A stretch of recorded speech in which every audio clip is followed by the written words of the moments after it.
X ray जब हमारे body cell से टकराती है तो छोटी वेवलेंथ होने की वजह से यह सेल को आयोनाइज कर देती है, जिसकी वजह से सेल के अंदर अवेलेबल डीएनए जो हमारी बॉडी का ब्लूप्रिंट भी होता है वह डिस्टर्ब हो जाता है। अब यह सेल अनकंट्रोल्ड हो गया है, जिसकी वजह से सेल डेड भी हो सकता है या फिर इसमें फास्ट म्यूटेशन स्टार्ट हो जाएगा, जिसकी वजह से ट्यूमर बनते हैं जो कैंसर जैसी प्रॉब्लम्स को जन्म देते हैं। सीटी स्कैन मशीन बेसिकली एक रोटेटिंग एक्सरे मशीन होती है और आपको जानकर हैरानी हो सकती है कि यह मशीन 1 सेकंड से भी कम टाइम में 1000 ऑफ सैंपल एक्सरे के कलेक्ट कर लेती है और एक 3D इमेज बनाई जाती है। मान के चलते हैं कोई पेशेंट है जिनके हेड में ब्लड क्लॉट जमा हुआ है जिसको ट्रेस करना है। अच्छा, जनरली यदि आपने एक्सरे देखा हो तो उसमें हमारी बोन का स्ट्रक्चर ही दिखाई देता है, लेकिन यदि किसी ब्लड वेसल या टिश्यू को क्लियरली देखना हो तो पेशेंट को एक इंजेक्शन के थ्रू कॉन्ट्रास्ट एजेंट ब्लड में इंजेक्ट किया जाता है। यह कॉन्ट्रास्ट एजेंट पूरी बॉडी में फैल जाता है और क्लियर इमेज दिखाने में हेल्प करता है। पेशेंट को इस टेबल पर लेटाया जाता है जो मोटर से कंट्रोल होती है और ऐसे स्लाइड होते हुए आगे बढ़ती है।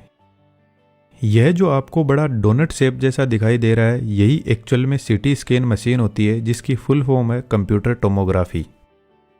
जब मशीन को ओपन करते हैं तो इसमें एक साइड एक्सरे एमिटर होता है जो एक्स रेज को जनरेट करता है और एमिट करता है, दूसरी साइड में इन रेज को रिसीव करने के लिए डिटेक्टर लगा रहता है।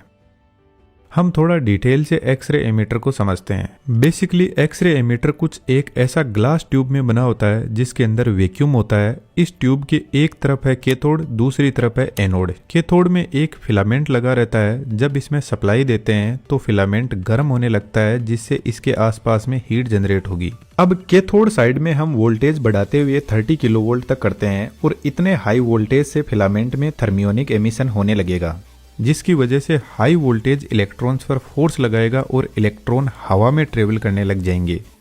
अब हम वोल्टेज को इंक्रीज करते हुए 150 किलोवोल्ट तक पहुंचा देते हैं और इतने हाई वोल्टेज से इलेक्ट्रॉन हाई स्पीड में एक्सीलरेट करने लग जाते हैं। और ऊपर से ट्यूब के अंदर हमने वैक्यूम भी क्रिएट करके रखा है तो इसको हवा में ट्रेवल करने में कोई दिक्कत नहीं होगी और इलेक्ट्रॉन ट्रेवल करते हुए हाई स्पीड में एनोड के पास में पहुंचते हैं। कैथोड पर हम high voltage DC supply use करते हैं क्योंकि हमें कॉन्टिन्यूअस इलेक्ट्रॉन्स का फ्लो चाहिए। एसी सप्लाई क्यों यूज नहीं करते हैं कमेंट बॉक्स में जरूर से बताना। एनोड पर एक डिस्क लगी रहती है। यह डिस्क टंगस्टन या मोलिब्डेनम मेटल की हो सकती है और जैसे ही हाई स्पीड इलेक्ट्रॉन इस डिस्क पर स्ट्राइक करेंगे तो यहाँ से एक्स रे जनरेट होगी।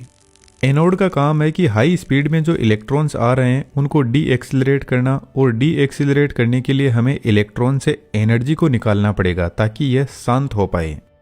हमारी जनरल लाइफ में भी ऐसा ही होता है। जैसे किसी बच्चे को बहुत ज़्यादा गुस्सा आ रहा है तो वह किसी बड़े पर तो चिल्ला नहीं सकता, तो फिर वह कोई अपने जैसा ही ढूंढता है जिस पर या तो वह चिल्ला सके या उसकी कुटाई कर सके। तो बेसिकली बच्चा अपने हाई एनर्जी लेवल को बैलेंस करने की कोशिश कर रहा है, तो ठीक ऐसा ही यहाँ पर होता है। जब इलेक्ट्रॉन एनोड से स्ट्राइक करेगा तो यह कुछ अपनी एनर्जी एक्स रेज की फॉर्म में रिलीज करेगा और बाकी remaining energy anode heat energy में बदल देगा। आपको जानकर हैरानी होगी, सिर्फ 1% एनर्जी ही एक्स रे में बदल पाती है, बाकी 99% इलेक्ट्रॉन की एनर्जी हीट एनर्जी में बदल जाती है। अब एनोड पर इतनी भयंकर हीट आ रही है, इसको मैनेज करना भी जरूरी है, अदरवाइज एनोड कितनी भी स्ट्रॉन्ग मेटल से बना हो वह मेल्ट हो सकता है। हीटिंग से बचने के लिए एनोड रोड के पीछे एक मोटर लगी रहती है जो एनोड को रोटेट करवाती है, जिससे आगे लगी डिस्क भी रोटेट करती है। अब इस रोटेशन से हीट एनर्जी पूरी डिस्क पर स्प्रेड होने लगती है, जिससे थोड़ा बहुत हीट को कंट्रोल किया जाता है, लेकिन इससे काम चलता नहीं है। तो सीटी स्कैन में क्वालिटी को इम्प्रूव करने के लिए इसको थोड़ा मॉडिफाई करते हैं। इलेक्ट्रॉन्स के इस पाथ के अराउंड डाइपोल मैग्नेट लगाते हैं जो इलेक्ट्रॉन को फोकस करते हैं, और साथ में एनोड पर जब इलेक्ट्रॉन स्ट्राइक करते हैं तो कुछ इलेक्ट्रॉन्स इधर उधर भागने लगते हैं, जिनको स्कैटर्ड इलेक्ट्रॉन ट्रैप रोक लेता है, जिससे एक्सरे की क्वालिटी इंप्रूव होती है और इससे नॉइस बहुत कम होती है। अब एनोड की हीट को बाहर निकालने के लिए वाटर कूलिंग या ऑयल कूलिंग यहाँ पर प्रोवाइड की जाती है। अब एनोड डिस्क से जो एक्स रेज निकल रही है उनको कोलीमीटर से पास करवाया जाता है जो रेज को फोकस्ड एरिया में भेजने का काम करता है। सीटी स्कैन में एक्स रेज को कुछ ऐसे पतली स्लाइस में फोकस किया जाता है जिनका रीजन अभी आगे डिस्कस करेंगे। एक इम्पोर्टेंट बात मैं आपको बता देता हूँ, एक्सरे एक प्रकार की लाइट रे होती है, लेकिन यह हमें दिखाई नहीं देती क्योंकि इसकी वेवलेंथ बहुत ज्यादा छोटी होती है और इसी वजह से यह हमारी बॉडी से आसानी से निकल जाती है। अब बात करते हैं इसकी स्कैनिंग प्रोसेस की। मान के चलते हैं इस पेशेंट के हेड में कोई ब्लड क्लॉट जमा हुआ है। सीटी स्कैन मशीन पूरे हेड को एक साथ में स्कैन नहीं करेगी। सबसे पहले हेड के छोटे छोटे स्लाइस बनाए जाते हैं 1 mm से लेकर 10 mm तक। फॉर एग्जाम्पल जैसे एक्सरे सबसे पहले बस इतने ही एरिया को फोकस करेगी, जिसको स्लाइस नंबर 1 बोलेंगे, और इस स्लाइस को मशीन पेशेंट हेड के अराउंड रोटेट करते हुए चेक करेगी।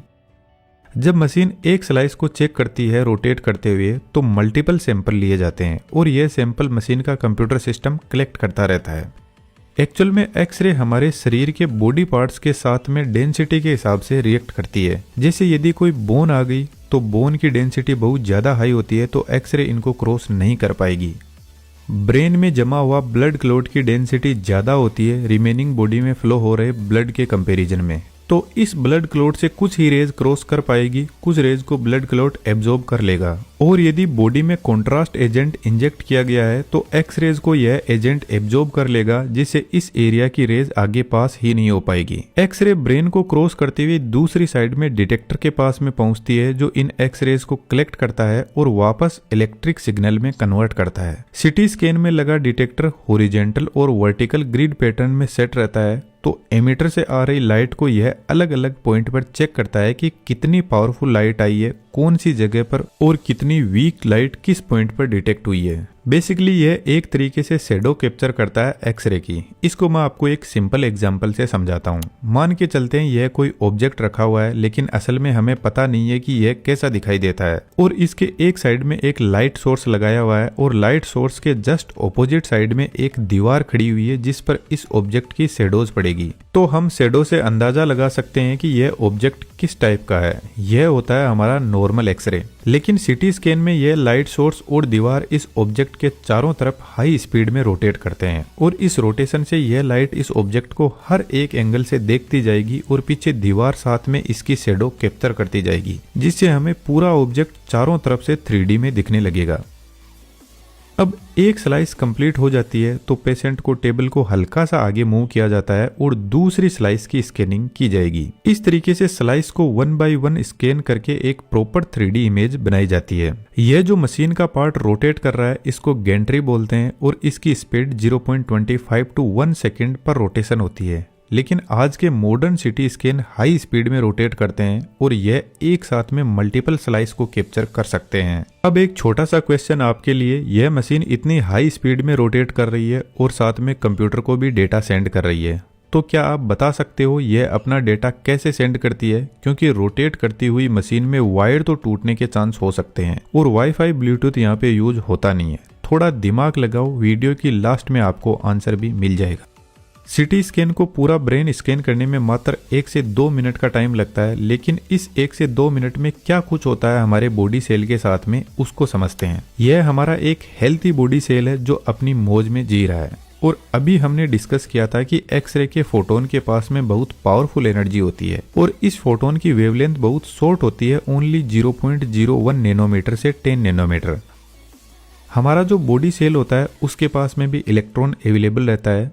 अब जब एक्सरे इस सेल से टकराएगा तो इलेक्ट्रॉन इसकी एनर्जी से बचने की पूरी कोशिश करेगा, लेकिन यदि एक्सरे के फोटोन के पास में ज्यादा एनर्जी हुई तो यह इलेक्ट्रॉन को लात मार के सेल से बाहर निकाल देगा, और जैसे ही इलेक्ट्रॉन यहाँ से बाहर निकलेगा तो सेल अब आयोनाइज हो जाएगा। अब यहाँ से जो इलेक्ट्रॉन निकला है यह फ्री हो जाएगा और आगे दूसरे सेल के पास में कहीं पर भी जा सकता है। लेकिन अब जो हमारा सेल है उसका पूरा बैलेंस बिगड़ जाएगा आयोनाइज होते ही। सेल के अंदर डीएनए प्रेजेंट होता है और डीएनए हमारी बॉडी का ब्लूप्रिंट होता है। जैसे ही यह सेल आयोनाइज होगा तो डीएनए में हमारी बॉडी की स्टोर्ड इन्फॉर्मेशन करप्ट होने लगेगी। अब इस हाई एनर्जी से या तो सेल पूरा डेड हो जाएगा, लेकिन यदि यह डैमेज ना होकर पागल हो जाए तो यह अनकंट्रोल्ड म्यूटेशन करने लग जाएगा, और इस म्यूटेशन से बॉडी के किसी पार्ट में ट्यूमर भी बन सकती है या फिर कैंसर जैसी भयंकर बीमारियों का भी जन्म हो सकता है, जो एक तरीके से अनकंट्रोल्ड सेल का म्यूटेशन ही होता है। और ठीक इसी तरीके से एक्सरेज बॉडी में अवेलेबल वाटर मॉलिक्यूल को भी आयोनाइज कर देती है, जिससे यह वाटर मॉलिक्यूल हाईली रिएक्टिव बन जाते हैं और यह water molecule DNA, protein protein cell को खत्म करने लगते हैं। अब मेरे ख्याल से आप यहाँ पर डर गए होंगे कि एक्सरे या सीटी स्कैन करवाना चाहिए या नहीं। तो हाँ, शॉर्ट पीरियड में एक्सरे और सीटी स्कैन के साइड इफेक्ट होते हैं, लेकिन यहाँ पर कुछ इंपॉर्टेंट फैक्टर है जिनको आपको ध्यान में रखना चाहिए।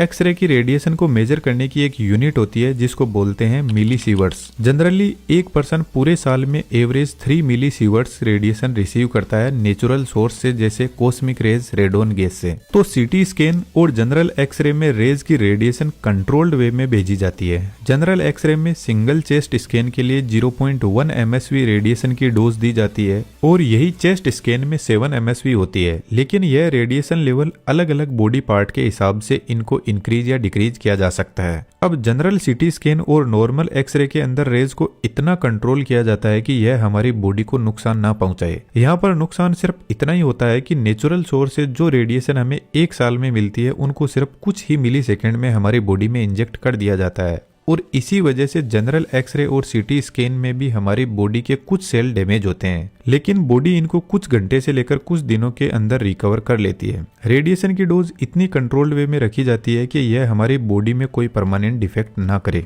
अब क्वेश्चन का आंसर जानते हैं। इस पूरी गेंट्री को रोटेट करवाने के लिए नीचे की तरफ एक मोटर लगी रहती है जो बेल्ट एंड पुली के थ्रू गेंट्री को रोटेट करवाती है, लेकिन कुछ मशीन में रिंग एंड पिनियन गियर से भी रोटेट करवाया जाता है। यहाँ पर मल्टीपल स्लिप डिस्क लगी रहती है जो डेटा कलेक्शन का काम करती है। अब गेंट्री रोटेट कर रही है, लेकिन यहाँ पर लगे carbon brush continuously data collect करते रहते हैं और साथ में एक्सरे ट्यूब को पावर भी सप्लाई करते हैं।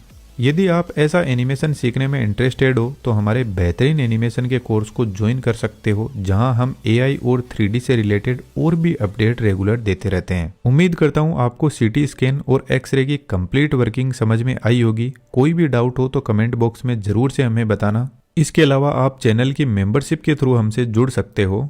Thank you.